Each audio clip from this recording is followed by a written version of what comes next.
What's happening, y'all? That is a tune called the Longford Tinker, which I think I did a video on like a decade ago, and I thought it was worth revisiting because it's been coming up lately.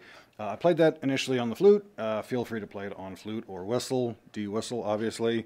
Either way, I'm not messing around with any of the keys, so just kind of go with what works. For the purpose of the demonstration, I'll switch to the whistle. Let's talk basic melody, first of all, as we always do. 3-part tune, so I'm not going to spend a ton of time on each bit, and it's also fairly repetitive. So here's the beginning.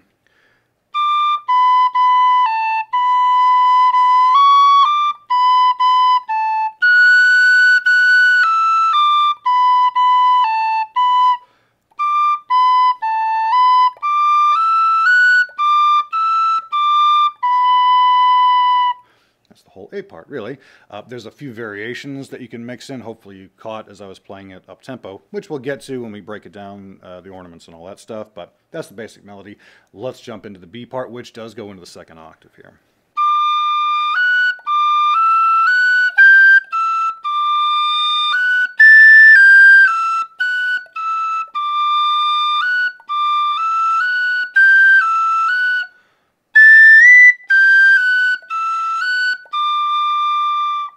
Now that's technically the first half of the B part. It's a little bit weird because it's the same, each part is the same length, it occupies the same amount of time, but the A part is basically in half twice, whereas the B part's a little bit different. So, long story short, here's the second half of the B part. It's a little bit different than the first half.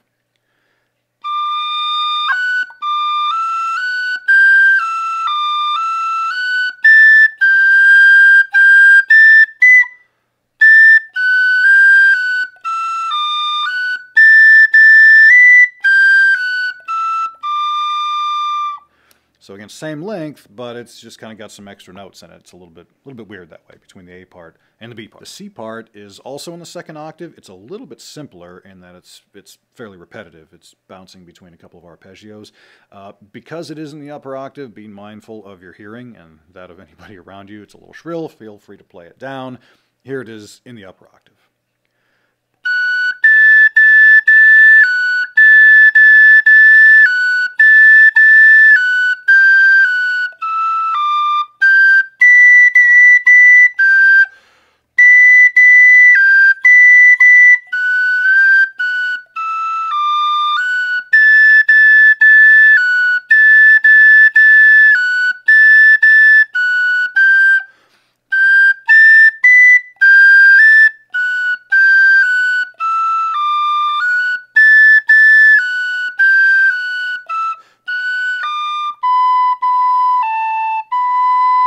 And then we're back around to the A part again. So a lot of notes, but a lot of repetition. Hopefully you're able to get that. If it helps, play it, listen to it up tempo and kind of get the melody hopefully locked down in your head as you try to put it onto your fingers. Let's talk some ornaments and some variations, and there's a lot you can do with this tune really because it is so repetitive. The A part, right? A lot of B's in a row. You can do a lot of nice, quick, clean rolls. You can do a start off with a cran. I like to do that. It punches that note up. Certainly an optional one. Cut there and then just separate the first two. Otherwise the same there. As we jump up, going from the B to the F sharp. Sorry, going from the A to the F sharp goes B, A, F sharp. I'll almost always slide into a roll on that one. It's got just a cool, dirty effect when you slide into a roll pretty much any time you can, especially in a minor tune though. So, and as I come out of that, we'll pop that E, F sharp to E transition, knocking that top finger off. Short roll there to punch that note. Could do the same earthquake ornament popping note there, going from B to A. I like those because they're subtle and they're a little bit unexpected. Yeah, then a good long roll into that F sharp when you come back to it.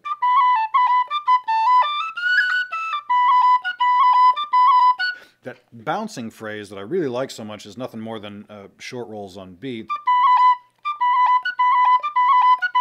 and bouncing between D and F sharp. Now, if you heard it when I played it up tempo, there is a really cool variation that you can do there where I'm doing the same popping off of that B, but I'm throwing in sort of a walk down thing. Going F sharp, B, E, B, D, B.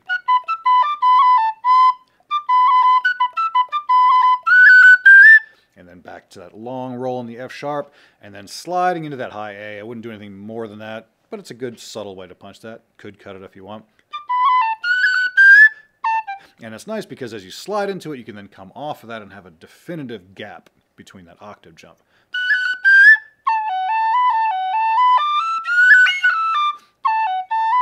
Nothing there except popping those A's like I do probably too much, popping from B to A. Good long roll again to the F sharp. And now we're into the B part rather. Landing on that second octave D, and a lot of times I'll do a cran on that. Cutting that F sharp. I don't really do a whole lot other than that highest note in the phrase, cutting that top note.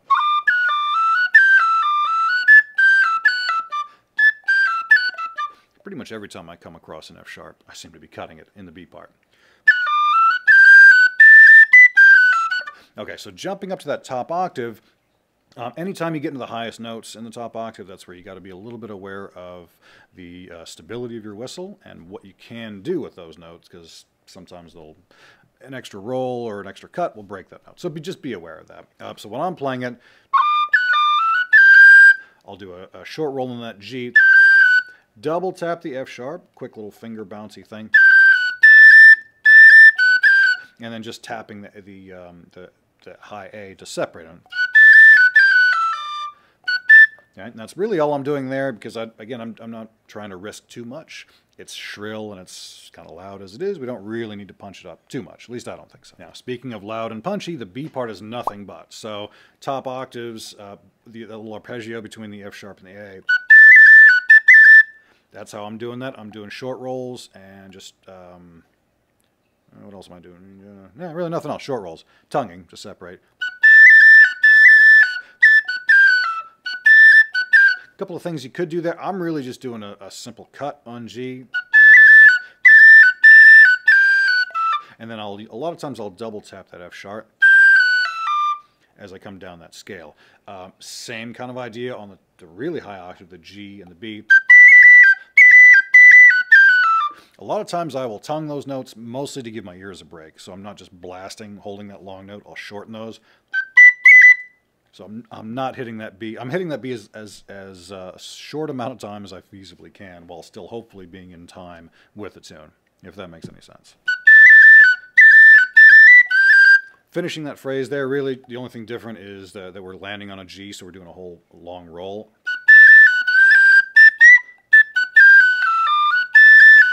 Nothing again but just cutting those highest notes in the phrase. Not trying to overdo the ornaments on the second octave, just again, because it's a little ear bleeding as it is. Could slide into the top notes. That's always a good, safe option, especially if you're having trouble cracking that note with the cut. Sliding is probably a little easier.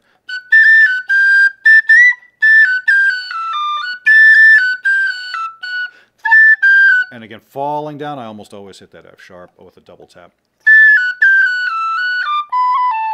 And sometimes if you want to do a cool variation, rather than landing on that B to turn around from the C part back to the A part again, you could drop it down to an F sharp. Just kind of a cool harmony there. And back around. So let me know what you guys think of this tune. It's weird because it's 3 parts and it's a lot of notes and that sort of thing. Hopefully this video helped break it down a little bit.